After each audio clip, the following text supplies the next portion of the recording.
Hope everybody's doing well. I'd like to start out just thanking the fans and students, parents, recruits, everyone that came to our home opener, and appreciate those of you that didn't let a little rain drive you out of your seats. That was awesome to see, and it's good to be home.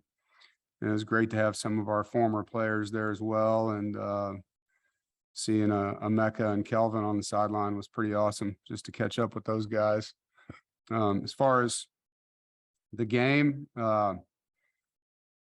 interesting week in college football. I think a lot of people probably wish they would have won by one this past week. Makes our first game feel a little bit better, seeing some of the teams go down in week 2. But it's good to be 2-0. I thought as far as our team and our staff, there's a lot of improvement from week 1 to week 2. I think everyone took to heart the respective areas of emphasis and really worked hard to put their improvement on film.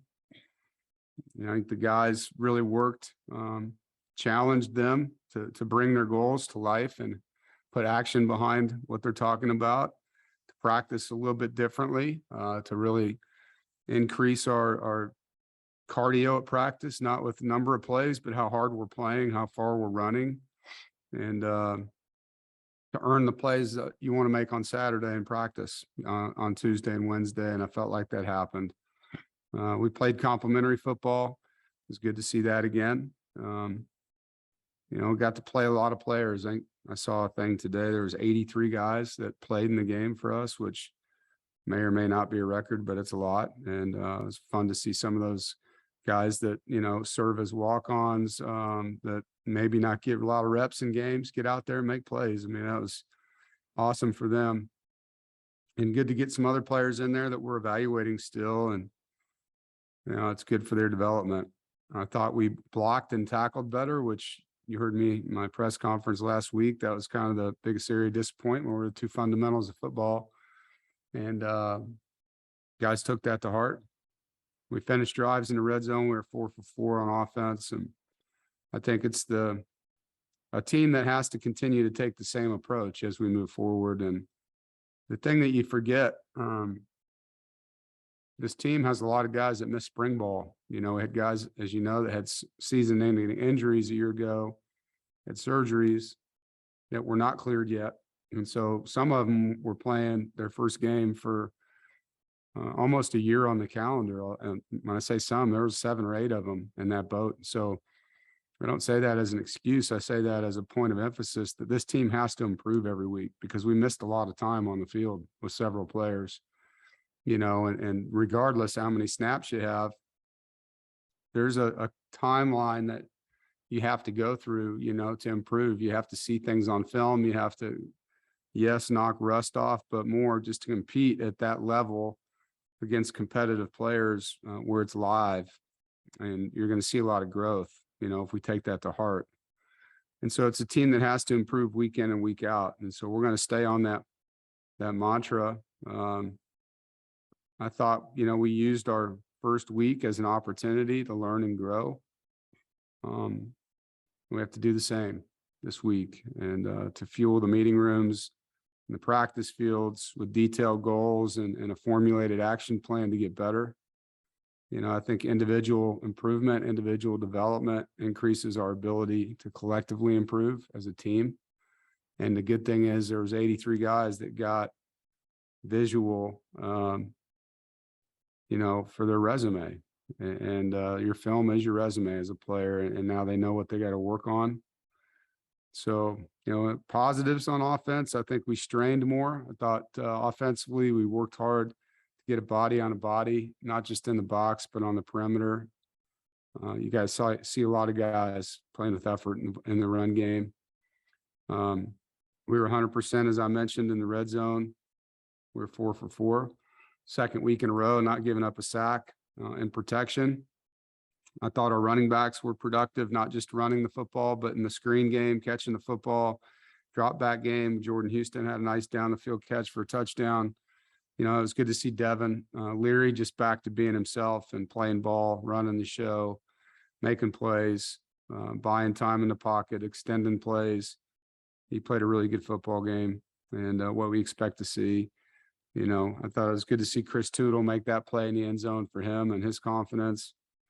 And it's good to see a lot of guys, you know, with firsts. Anthony Smith's first touchdown, Jalen Coyte's first touchdown, Delbert Mims's first touchdown. So it's good for those guys. You know, negatives, we had 4 penalties on offense. 2 of them were pre-snap in the red zone. We had 1 turnover. You know, Delbert was straining for extra yards and lost the ball, and that possession ended up being a field goal. The defense held them. And we dropped 4 passes that we thought were catchable. So those are all things we got to do better. You know, on defense, we had 3 takeaways. Tyler Baker-Williams had a forced fumble and an interception, and then Jalen Frazier got the ricochet interception off Jordan Poole. You know, I thought we played well in the run game. It was a different, you know, offense than we expected. There was a lot of empties. So, you know, we did stop the run. They were not trying to run the ball a lot, but we did take that away. I thought we got off blocks better, especially at corner. You could see there was a lot of perimeter screens. They had to get off blocks and tackle, and it was good to see that. You know, I thought Derek Pitts did a really nice job there. Tayshawn Smith did a nice job there. We definitely tackled better. We went from 26 to 9 missed tackles, and that's with a lot of the starters out too. So good to see. We had 9 3-and-outs, a 4th down stop. We had no pre-snap penalties, and I thought we played tighter coverage. You know, we gave the blitzes a chance to get home. We defended some deep balls. Negatives, we lost contain on a pressure that would have been a sack, and that's something we've got to stop, especially with who we're playing this week. And we had a DPI that we could have avoided. Aiden, you know, grabbed a guy when he didn't need to. On special teams, it's good to see Chris Dunn go 2 for 2. Colin Smith really kicked off well for us, and that's a weapon to have when he's doing that. You know, obviously eliminates a phase of the game for the other team. I thought our punt coverage was elite. You know, Daryl Jones and Chris Smith and Sean Brown covered punts very well. I think we can do a better job with our hang time still there. I thought our punt return game was really solid. You know, Thayer had 2 really big returns, and then Jalen Coyte got in and had a good return himself. The guys are playing smart. There's so many opportunities on punt return and kickoff return for guys to clip, and you see our guys using good technique and making smart decisions at the moment of truth. So that's great to see their football IQ and their training's paying off. You know, excited to come play another game at home and to have our first night game of the season. I just saw they announced the following week's games at night at home as well. So we got back-to-back night games. We will be wearing our all black uniforms this week. So excited. I know players are excited about that. And we need a raucous crowd. You know, we need our 12th man to be here and to be fired up. And we're playing a really good football team in Texas Tech, a very veteran team. I looked at their defensive depth chart first thing this morning, and first thing you see is they got 10 guys that are either seniors or grad transfers. It's a very old group on defense. And I'll get into their personnel here in a minute. But just starting with their staff, you know, Joey McGuire, their head coach, is a very good friend. When I was coaching at Kansas, he was a first-time head coach at Cedar Hill High School in Dallas, and I signed his first Division I player there, Marcus Herford, who's now a coach. He was a great young man. And got to know Joey very well, and he became a state championship coach there and then moved his way up in the profession. He's done a great job as a college coach. I was excited to see him get to be a head coach at Tech. And I remember eating pregame meal with his team. He had the best chicken fried steak and gravy you've ever had before the game. Was crushing that with him. So he's a good dude, and he'll have his team ready to play. You know, they're coming off a double OT win against a ranked Houston team, and battled in that game. So it was an emotional win for them as well. You know, they beat Mississippi State in their bowl game last year, who, as we know, we didn't play well against, beat them convincingly.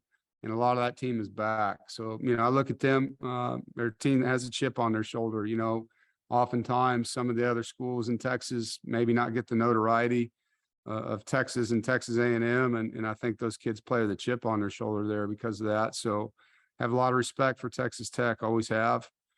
You know, 10 starters back on defense that are all older kids. Like I mentioned, they're very long. They've recruited long guys. Their defensive front has got really tall defensive ends. Their linebackers are very athletic. They run well. Their corners are long.